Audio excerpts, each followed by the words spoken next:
Hey, AP Advanced kids, Campbell here. In this video, we're going to look at the electric fields due to an arc of charge. Now, an arc of charge is really just a part of a ring, whereas the last video on a ring of charge, we looked at the electric field some distance away from the ring. And honestly, I guess I forgot to talk about the electric field at the very center of the ring in that video, but at the very center of the ring, right, the electric field would actually be zero because they'd cancel out. Here, if we have an arc of charge though, and we're looking at the electric field at some distance away from the arc, for example, like the radius in this case, in this picture, then we have to write our electric field again in terms of either sines or cosines, depending upon, what our picture looks like. So for this arc of charge, here's a positive arc of charge, and so the electric field due to, any of these pieces is going to be at some different angle. So our angles as we go around here are going to be changing, but if we take a look, they're all, if we have a symmetric shape here, once again, our in this case, our vertical components are going to cancel out and our horizontal components are going to add together. So once again, we're only going to have to do a sine or a cosine depending upon what our arc of charge is. But we're going to be adding up all of these pieces of charge, dq, at all of these little pieces of arc, ds, and we're going to have a different theta as we go around the ring for each of our dq's at our piece ds. So we're going to have to replace ds in terms of theta so that we can integrate over one variable, which is theta. So, okay, let's look at this. Let's actually do this. Okay, so here we have an arc of charge. And if we take a look at the picture here, it's a negative arc of charge. And so my little pieces of dq, ds, in this case, we're looking at a total electric field that is going to point in the positive x-axis for each of my little pieces, right? Those y components are going to cancel out. So my electric field in the y direction is going to be 0 because I have a symmetric shape here. If I didn't have a symmetric shape, that might not be the case. And so my net electric field is actually going to be the electric field, the adding up of all the electric fields in the x direction, which if we take a look at this, if we define theta here as this angle, then that's going to be the cosine of theta. So we're going to add up all of our electric field times the cosine of theta to get that net electric field. And we know that the electric field is going to be the integral, and I'm going to pull out the constant k, or 1 over 4 pi e naught, integral of dq over r squared cosine theta. Now, in this case, we can't get rid of the cosine theta because this is an arc of charge. So that's why what we're going to do is we have this arc of charge. It has a linear charge density that's negative. But the net electric field, remember, electric field's a vector, it's pointing in the positive direction, so never use the sign of the charge in your electric field or electric force calculations. But so we're going to replace our dq in terms of lambda ds, but I'm going to make one more change here because I can't have ds with a changing theta. I need to have ds in terms of theta. And so remember that from rotational motion, the arc length is equal to the radius times theta. So S is R times theta in radians. And so I can replace then dq in terms of lambda R d theta.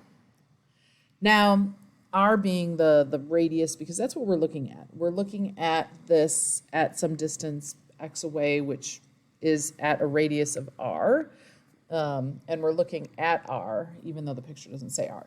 So let's rewrite this now. So we have that our electric field, our net electric field, is going to be our constant 1 over 4 pi e naught, or k, integral of theta lambda r d theta over, we're at a distance r, so this is going to be r squared times the cosine of theta.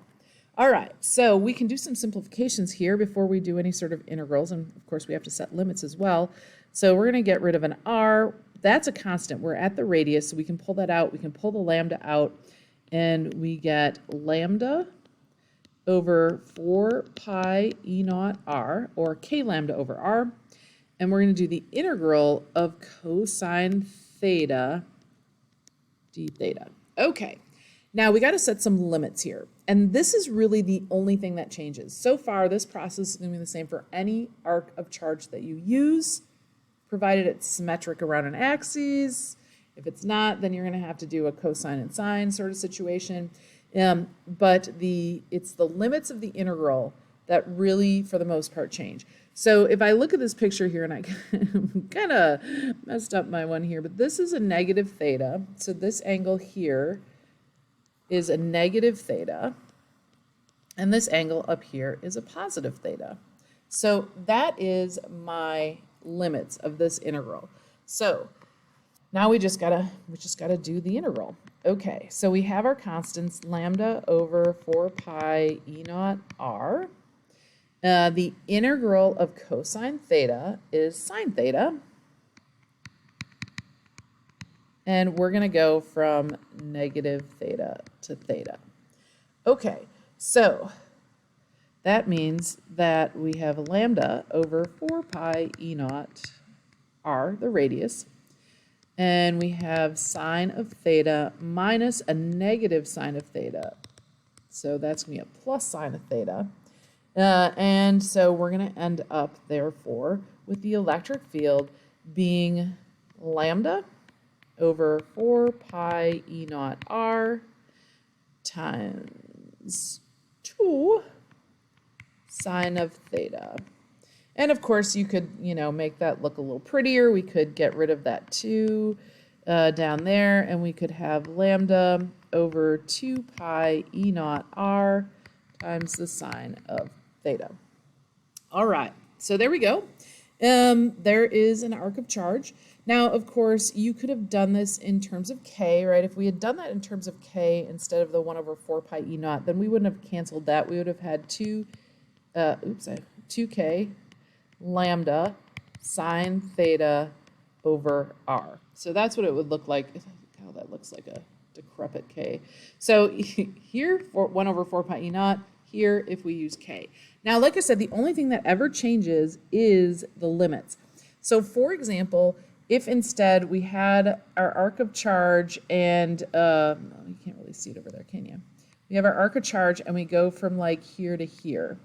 So then our limits here would be from 0. So the limits in this case would be from 0 to pi over 2. Or, maybe we go the whole way, right? And then it's 0 to pi.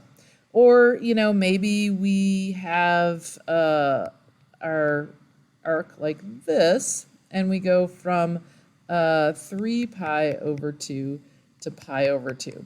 So it's the limits that would change in an arc of charge.